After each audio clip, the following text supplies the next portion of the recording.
guys? It's your boy, Benny. Nature is healing. The laws of thermodynamics are real. For every action, there is an equal and opposite reaction, and the universe likes to align itself. And so we bring you with great tidings the news that the cringiest video that Hollywood has ever produced in its 120-year history in this country is finally been usurped. Now, you will recall that when your government locked you in your homes, destroyed your businesses, your currency, your economy, and your freedoms, all for a manufactured virus that came from the same government that funded its creation, well, the celebrities who cheerfully celebrated the fact that your life was destroyed, decided to insult you by releasing this video. Imagine there's no heaven. This is It's easy if you try.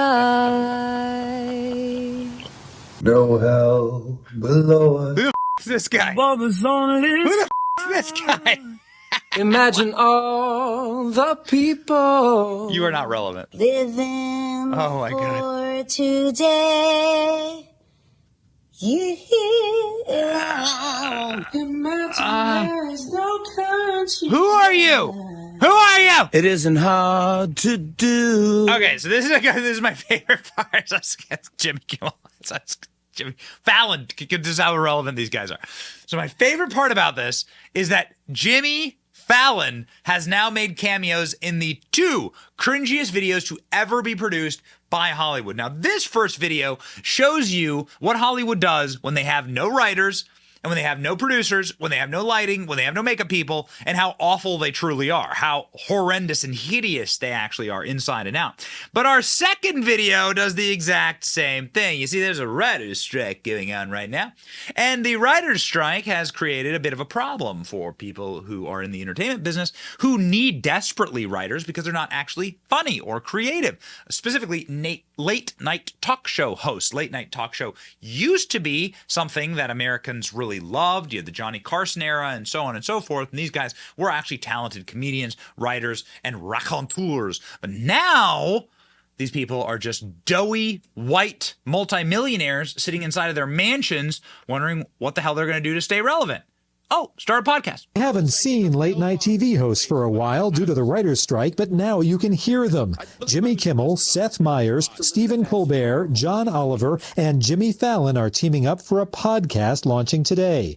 Proceeds from Strike Force 5 will go to out-of-work staffers from their respective shows. Okay, so what kind of a video do they do? We have a podcast. What kind of a video? What are they going to do to do a sizzle reel, right? To like really show people all the celebrity and star power, relevance and audience, and the wit and the hilarity that will ensue when you bring together all of the big names of late night. Well, this gigantic turd. Jimmy. Yeah. Hi, I'm Jimmy Fallon. I'm Stephen Colbert. I'm Jimmy Kimmel. I thought when you said Jimmy, you meant me, Jimmy, but you meant Jimmy. I always mean you. But when you I always mean Seth Meyers, who do you mean? I mean John Oliver. It's the five of us together for maybe an hour a day. Strike Force 5 is the name of our podcast. Subscribe to it now. Spotify or wherever else you get your podcasts. But Spotify, you. Oh, got it? Okay, got it. So John Oliver, he said a naughty word. Isn't that funny? He's funny. He said a bad word. Cringe late night show hosts Colbert, Kimmel, Fallon, Myers, and Oliver teaming up for a new podcast called Strike Force 5. These guys aren't winning an Oscar anytime soon. You have to have a black person in your show to win an Oscar. And sorry, guys, not going to work. Now, Jimmy Kimmel tweeted this out, and this video did not do great. I mean, let's just say that this video was so widely and roundly destroyed.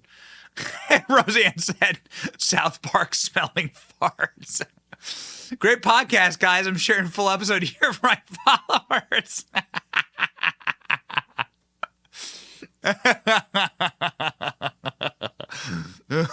Oh, man. Cuck Avengers assemble. Oh, my God. Oh, man. Oh, podcast. podcast where everyone agrees. Sounds fun. Ashley St. Clair. They have all been banished to a podcast. Nature is healing. The responses are so great. Wow, they aren't even funny, but tee-hee-hee. John Oliver said a naughty word. Thank God, says ALX. We are so back. They're all the same anyway. What difference does it make between one of them doing a podcast and all 5 of them doing a state-approved take? They're effing dorks without a laugh track. It's so true. Put them all in one place so I can ignore them all at once. Yeah. Why would anyone even watch this? This looks awful. Let's check out the actual quote tweets here. This should be fun. They're upset that nobody misses them. Yeah. They've been off. Their shows have been off for like 3 months and nobody cares. And Stephen Colbert's broadcasting out of allegedly his children's bedroom. You have like 2 little kid beds and a photo of a fish. This is super cringe. They all coordinated to sit in a very regular person rooms as though they didn't all have home offices that clearly illustrate their wealth and success. Just be you phonies. Meeting of the woke castrati club. I'm ashamed to state that I used to find Colbert funny many years ago when he was with Jon Stewart. How many lashes of self-flagellation should I incur to atone for this grave sin? Late night group therapy for libs that actually becomes group therapy for libs. Pfizer 5. Desperate for the Rogan pump. Somebody needs to explain these fellas what a strike means, because I guarantee you they're having a crew help produce this show. That's exactly right. I am betting for the studio execs to cave so we can end this abomination. Yeah, okay. Oh, man. Oh, it's so good. And the best part about it is all these smug assholes, they were all so excited when Tucker Carlson got booted from his show on television. I'm Jimmy Fallon, one of the few TV personalities who's still employed. Don Lemon and Tucker Carlson. For those of you who don't follow cable news, this is like if Ronald McDonald and the Burger King got fired on the same day.